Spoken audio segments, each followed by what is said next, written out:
On today's episode, four-time World's Toughest Mudder champion Ryan Atkins. This is the World's Toughest Podcast.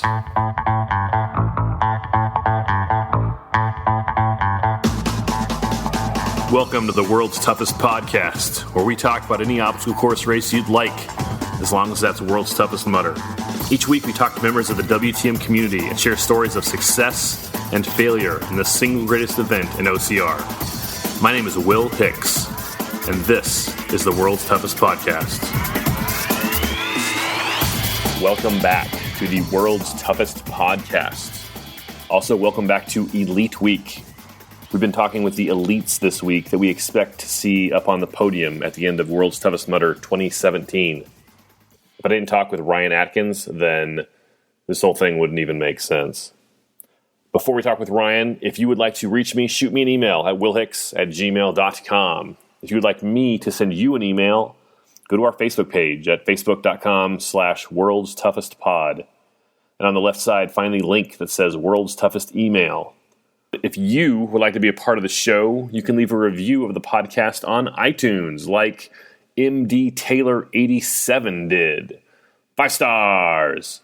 Being fairly new to OCR, a little more than a year, 5 events down, I look to this podcast for tips from much more experienced people than me. I went from barely finishing couch to 5K last summer to 20 miles at Toughest South. I listened to the Toughest West episode twice while stuck in Atlanta traffic, and the tips and knowledge that I got from that helped a lot. Thanks so much for all of the excellent insight. You're welcome, MD Taylor 87. And thank you for the review. I appreciate it. You might have noticed MD Taylor's review wasn't just about the podcast. She was also leaving a review for the traffic in Atlanta. MD Taylor said, I listened to the Toughest West episode twice while stuck in Atlanta traffic. So let's do some math. Episode 17 was our Toughest Atlanta recap with Allison Ty. That was actually the first time we talked with Allison Ty. Anyway, episode 17 was 1 hour and 6 minutes long, and MD Taylor listened to it twice while stuck in Atlanta traffic. That's 2 hours and 12 minutes. So, MD Taylor is saying World's Toughest Podcast gets 5 stars, and Atlanta traffic gets no stars. MD Taylor, I look forward to your future review of the airport in Atlanta. If you'd like to be a part of the show like MD Taylor, you can leave a review on iTunes also. Just open the purple podcast app on your phone and search for Tough Mudder. We're the first one that pops up. Click our logo and scroll down to click on Write a Review. It'll take you less than a minute, and I would appreciate it. Last thing before we talk to Ryan Atkins. If you're not running this weekend, you can watch the coverage live at facebook.com/toughmudderlive. The race starts at noon on Saturday, local time, but coverage begins an hour earlier. Tune in to facebook.com/toughmudderlive at 11 a.m. Pacific time, 2 p.m. East Coast time. Our UK correspondent Ian Kay has interpreted those times for me for our UK listeners. If you're in the UK, the coverage starts at 7 p.m. Saturday night. The race begins at 8 p.m. Saturday night, and the 24 hours will end at 8 p.m. Sunday night. They're going to have a 1-hour special at midnight local time. That's 3 a.m. East Coast time, 8 a.m. UK time on Sunday morning. Thanks to Ian K. for the time zone translations. If you see something amazing on that feed, on that live coverage they're doing, can you do me a favor? Make a note of what time it happened and send me an email about it, willhicks@gmail.com. I will be in the pit during the race, and I'm not going to be able to watch the show live. And it's going to take me a while to watch all 14 hours of coverage that they've got scheduled afterwards. So let me know what I missed, and I can go straight to that, and I might be able to use some of that on the podcast. On today's show, Ryan Atkins. It's tough to explain how dominant Atkins has been at World's Toughest Mudder. He's won the race the past 4 years, and he makes it look easy. This year, he will face his greatest competition ever in John Albin. his former teammate turned bitter rival. I'm just playing. They're actually friends. But they both want to win, and Robert Killian and Trevor Psychos aren't going down without a fight either. Psychos is the defending champion, and people talk like the best he'll be able to do is get third place. Like Atkins and Albin, Psychos ran 105 miles last year. Anyway, I cannot wait to see the race part of this play out this year. And how crazy is it that Robert Killian, someone who ran 100 miles last year, is an underdog? I mean, I get it. It's because of those other three guys I just mentioned, but it's still crazy. Don't count out Robert Killian. What a year, man. It's time to talk with Ryan Atkins. Let's go to the phones.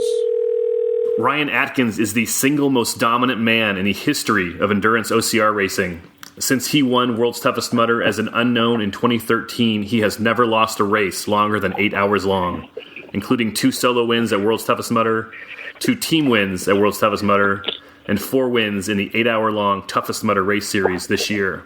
2017 will be the 5th time Atkins has competed at World's Toughest Mudder. He has never finished below first place. I'm honored to welcome Ryan Atkins to the show. Hey, Ryan. Hey, how's it going? Awesome. Ryan, World's Toughest is around the corner. How do you feel? I feel good. I'm stoked. I'm excited for it, and I can't wait to get out there and let the suffering begin. Do you enjoy the suffering part of it? Yeah, absolutely. That's the best part. This weekend is your Super Bowl. What's your favorite part of the weekend? I don't know. I think just like getting out there and like seeing everybody who's part of it, and then I really like the event. I love how like there's a lot of little things about it that I think a lot of people don't stop and take the time to like realize that I really like how the course stays the same, but like your perception of it changes over 24 hours. I think that's really interesting, and then I think just getting out there and challenging yourself. One of your competitors this year is John Albin. You and John have won the race the last 2 years as a team. What's it going to be like running against him instead of with him?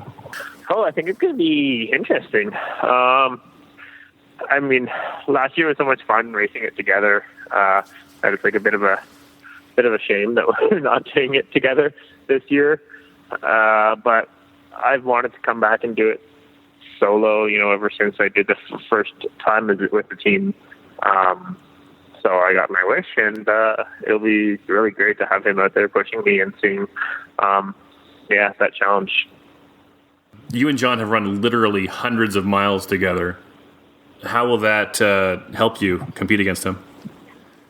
I don't know. It's definitely different when you're running together.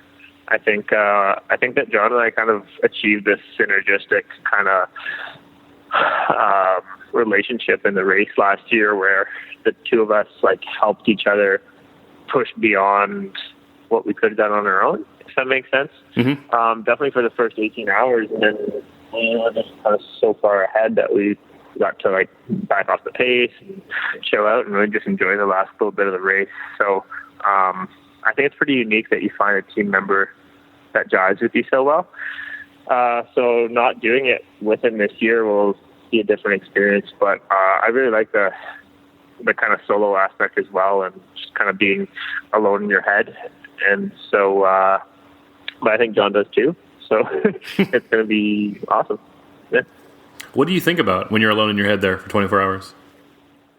Oh, everything, anything and everything. A thought, especially like a unique thought, is like something to hold on to and celebrate when you're out there. So, whenever you get a new brainwave, it's worth really delving into, and it's pretty cool though. It's we don't really give ourselves the opportunity very often in like today's society to have those experiences. So I definitely cherish them. Do you prepare ahead of time for that? Like, do you read a book and say, this is what I want to think about while I'm running? Or is it just kind of what comes to you while you're out there? I've always thought about it, like that I should kind of prepare for it ahead of time, but I never have. And so I'll just kind of take it as it comes. You've won World's Toughest 4 years in a row, and everyone expects you to do well this year. Do you feel any pressure going in? I put a lot of pressure on myself, and I think that I'm my own harshest critic. But also, I think that having John compete this year does take some of the pressure off me because, I have a lot of people saying, that they think that he's going to win. He, beat me at Spartan World Champs, and he beat me at OCR World Champs, and he's an incredible runner. So, I guess even though I've never lost, I'm kind of coming in as a bit of an underdog. So that's refreshing, and that's easier place to be in for sure. Do you go in with a mileage goal or just the placing goal? I want first place. Well, I definitely want to do 110 miles, and I want first place. Those are kind of my two goals. But usually my underlying goal in any race that usually holds true is just to have a great performance that I can be proud of. And usually, if I can do that, I'll be happy no matter what the outcome. A lot of people at the kind of recreational level, they tell each other, you need to run your own race. Is that something that so it just sounds like that's kind of your philosophy also? Yeah, to a certain point. I mean, you definitely have to be aware of your competitors and of external factors and how they may affect you. If you say, okay, I'm going to run my own race, even if your goal is 50 miles and then the course is way harder than you anticipated, or in previous years, or maybe the weather's way worse, or maybe the weather's way better, and all of a sudden your 50-mile goal might be readjusted to 60 or to 40, depending on a myriad of factors. So it's kind of like a twofold answer. You need to have a plan and try to stick to it, but also be open to external influences and kind of assess them as they come along. At Toughest Mudder Whistler, before the race started, I saw you talking with your pit crew, kind of discussing your pit stops ahead of time. How do you plan out your pit stops?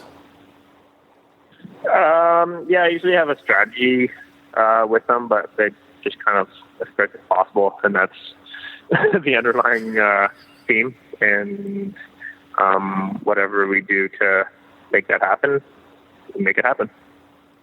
What's your fueling strategy? What kind of food do you like? Oh, all sorts of stuff. I'll be having lots of options and kind of going with what I crave. But I do like shot blocks as well. Those Cliff little gummies seem to work pretty well for me. They're convenient, and I think they've got some electrolytes in them. Yeah, those are pretty good. What do you do for a wetsuit or cold protection? I see you with your shirt off a lot. I'll be wearing a swim run wetsuit during the night. I wore it last year in the event, and it seemed to work pretty well for me. I've got some other kind of neoprene pants and tops that I can layer as the need arises. But I like to try to adjust my temperature based on my output, if that makes sense. So if I'm getting cold, then maybe I'll push a bit harder, or if I'm overheating, maybe I'll slow down a bit, and then retrospectively add or subtract clothing after I make that call. Are there any obstacles that you dread or that you hope they don't have out there? Electroshock therapy, the one that you get shocked. The first year I did it, they had us go through electric eel, which is kind of like electroshock therapy, but you're crawling through water, so it's worse. And there's a trivia question that you had to answer right, and you'd go through the side that it was turned off if you got it right, and if you got it wrong, you'd have to get shocked. But a lot of the trivia was American history of what year was Abraham Lincoln born or something like that. So a lot of the international competitors were kind of shooting in the dark. But I ended up I think shooting for better than 50%, which was open in my books. in the middle of the night, do you ever find your mind taking you to those dark places? How do you fight that? Oh, no, not really. There's so many people out on course, and everyone's having such a good time out there that it's hard to be in a dark place. And then I think if I am in a dark place, I try to just embrace it and really gestalt it, feel what it feels like to be in a dark place, and why are you in a dark place, and how does this affect you, and if you can actually do that, you take away any power of the negativity, and it just turns into a cool thought experiment. What's it like running at a high level with your wife also out there running at a high level? Oh, it doesn't we'll probably see each other twice the whole event, so it's just nice. But it'd be better to have her in the pit, seeing her every lap for sure, because it seems like whenever I do pass her in the toughest events or things like that, she'll be doing a penalty while I pass her, so I'll be looking forward to it for 6 hours, and then I just totally miss it, so you can't let it get yourself too psyched up about it, because it might not happen. It's kind of like a non-issue, yeah. But it is awesome that she is out there, and just knowing that she's out experiencing the same things that I'm experiencing is really cool. Sometimes it makes me feel kind of bad because I kind of got her into this whole obstacle racing thing. So it's there's a obstacle that's really kind of miserable or hard or something, and I'm going through it, and I'm man, I just feel bad for her because she has to do it too, but she never complains. So she has to do it too, and you feel responsible for it. That hurts. She has to do it. Yeah, definitely. Do you have any advice for somebody running World's Toughest for the first time?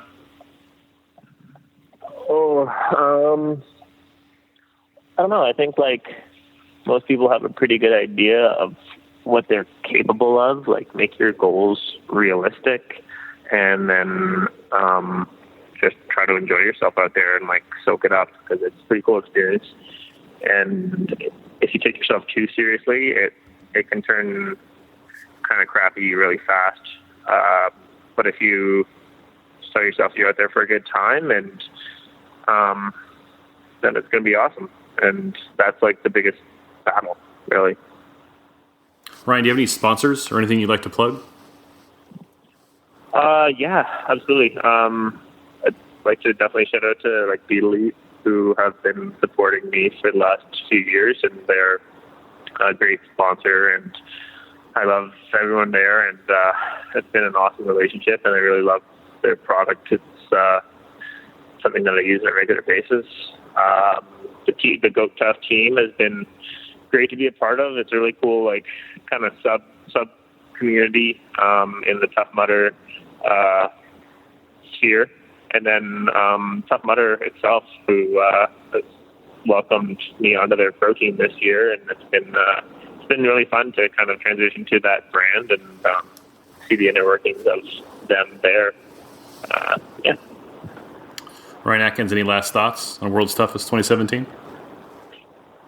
Oh, last thoughts, just have a good time and put it all out there, leave it all out there.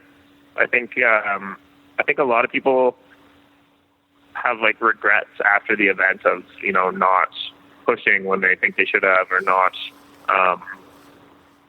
doing something. A lot of hindsight kind of going on, but if you can walk away knowing you had a great race and you had a great time, and that's what it's all about, then it's a success. And I really hate it when people kind of go, oh, I got 60 miles, but I could have gotten, 150 if everything had gone right. It's yeah, of course. But just own your performance, own what you did, own your 50, own your 75, and just celebrate your performance and move on. And then there's always next year if you do have those higher goals. But yeah, I think celebrating the performance is really key from a sports psychology perspective. Special thanks to Ryan Atkins for appearing in this episode. Well done, Ryan. Good luck out there. because that might make the difference, me wishing him luck. Just in case, Abraham Lincoln was born February 12th, 1809. Now you're ready. Don't forget to leave a review on iTunes. We need 4 more reviews to be the #1 OCR podcast on all of iTunes. Thanks, guys. I will see you out there.